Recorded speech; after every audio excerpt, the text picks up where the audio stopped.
All right, guys, today we're going to talk about time management. Okay, so I want to know, how do you spend your time? So there are only 60 seconds in a minute, 60 minutes in an hour, 24 hours in a day, 7 days in a week, 52 weeks in a year. Are you using that time wisely? Everybody gets the same amount. Okay, if you haven't already, pause this video right now and I want you to watch this TED Talk that I put in the presentation. So this guy has a really funny story about how he procrastinated writing this thesis and what he learned along the way. Okay, so being more efficient with your time is not about working nonstop. It's not about, spending your entire life just doing all of the things productive and not doing anything fun. Okay, so the more efficient that you are with your time, the more time that you can spend on doing the things that you enjoy. Okay, so we all only get 24 hours in a day, but sometimes it feels like some people are being more productive than we are, or maybe we're being more productive than they are. So we all have drastically different results when it comes to being productive. Okay, so what we need to do is just try to be more intentional about our time. We're going to want to try to eliminate distractions. Okay, so splitting your attention between what you should be doing and what's fighting for your attention can be detrimental to not only like your academic work or your work, but also your personal life. So you could be studying for a test and you pick up your phone to check your notifications or social media, and then you lose track of time, and that's not good for your ability to study for that test. Okay, you could also be out to dinner with one of your friends, and then instead of engaging with conversation with your friend or being intentional about spending time with them, you're looking at the notifications on your phone or maybe your smartwatch, and you're not really giving your friend the full attention, so that's not good for your personal life. Okay, so Parkinsons Law, we're going to talk about that for just a second. So did you ever wonder why the day before a deadline, so right before something is due, why it seems like you can be more productive in the 12 hours leading up to that deadline than you were in the 12 days leading up to that deadline? Okay, that's what is called Parkinson's Law. Okay, so that means that work expands to fill the time allotted to it. So this is why when you are given like a big project at the very beginning of the semester, this is why most of you will wait until the very, very end. So in the video that I had you guys watch, that's why this guy's thesis, you could see he had that bar graph of I'm gonna work on it a little bit, I'm gonna work on it a little bit more, and then the bars had to keep shifting.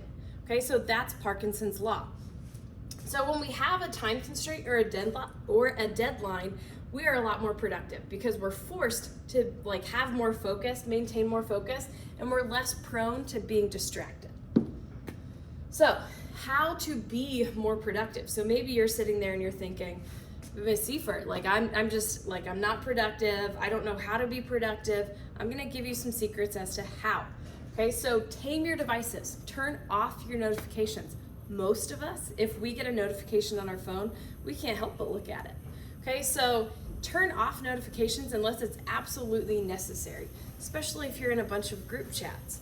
Okay, if you're too tempted or if you really, really need to focus on a certain task, put your phone in another room and don't look at it. So eliminate that distraction.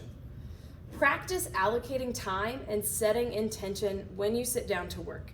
Have a plan when you study. I'm going to work on this study guide for 20 minutes. Then I'm going to go through the key terms that we needed to learn for another 20 minutes. And then I'm going to review the information in my textbook for the last 20 minutes. So set intentional goals. Schedule your time with intention. So schedule your day out with intention. So attention spans are limited, and deep work, so the work that we really need to do, can only be done in short spurts of a few hours at a time. It is not realistic to think that we can be productive all day long, okay? Because the more time we spend, even if it's really well intentioned, we might not be doing the best job, okay? Prioritize important but non-urgent tasks. So think healthy me time. Do you need to schedule a workout? Maybe journaling, some quiet time, meditation. All of those things are important. They're just not urgent. Okay, so build those into your schedule so that you make sure that you make time for them. Prioritize high quality work rather than extended periods of medium quality work. Okay, so make sure that like you're really working hard when you're working, and it's not like you're blocking out a huge chunk of time, and maybe you're splitting attention between watching TV and working on whatever it is that you're working on.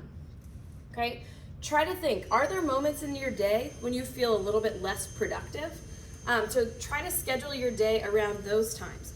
So when we were doing e-learning, for example, I found that at about 2:30, I was just like not at my peak productivity level. So what I had to do was I had to sometimes take a little bit of a break, okay, at 2:30. So even if it was just like a 10 to 15 minutes, like just going outside, okay, and then I would come back to work, back to work in my own house. And then I would feel a lot more productive. So sometimes you just need a little bit of a break. Okay, is your schedule working for you? Okay, so what I want you to do right now is I want you to like look at the time. Think about 24 hours ago. Starting then, what were you doing for the last 24 hours? So I want you to account for each of the past 24 hours. So if you're watching this at 12 noon, go to 12 noon yesterday and write out all of the hours from then until now, and write down what were you doing for those hours. And then I want you to come back to me. So pause the video after you've done your 24 hours. Okay, so now you've unpaused, you've written your 24 hours. What patterns do you notice? Are there things that you need to change? What are you doing well? Okay, what should you change moving forward? So maybe what are you not doing well? What do you see as areas of improvement? Okay, are you getting enough sleep? Most of you might not be. Budget your time, okay? So if you're sticking to a budget, like a monetary budget, so a budget for your money, it means that you're just spending your money on the most important items first, and then whatever is left is kind of your discretionary money. You get to spend it however you choose. Budgeting your time should work the same way. So the things that should get your time first, and then whatever is left, then you can spend it on the things that you enjoy. We only have so much time in a day.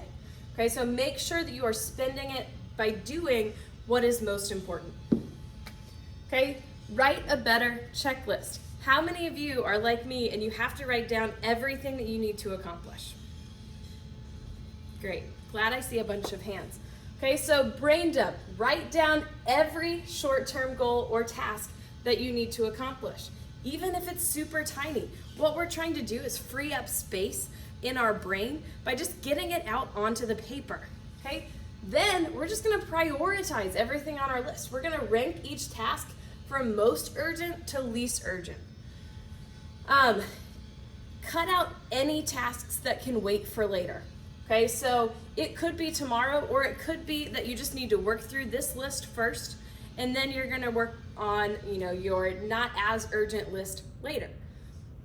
Okay, break more complicated list items up into smaller, more manageable tasks. Okay, so ideally these tasks shouldn't take more than 30 minutes to complete.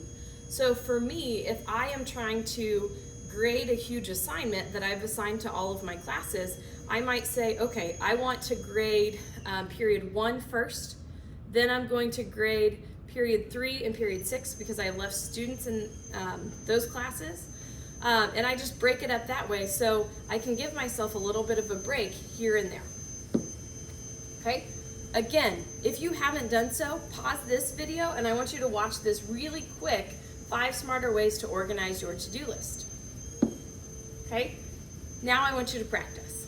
Okay, so I want you to make a list of all the assignments and tasks that you have to complete for school for the rest of this week. Make a list of tasks that you need to complete at home. Using the Google form that I provided to you on the assignment on Google Classroom, I want you to create a 1, 3, 5 list. Okay, so that means that you're gonna have 1 big task on your list, 3 medium tasks on your list, and 5 small tasks on your list. Okay, once you're finished, put it in Google Classroom.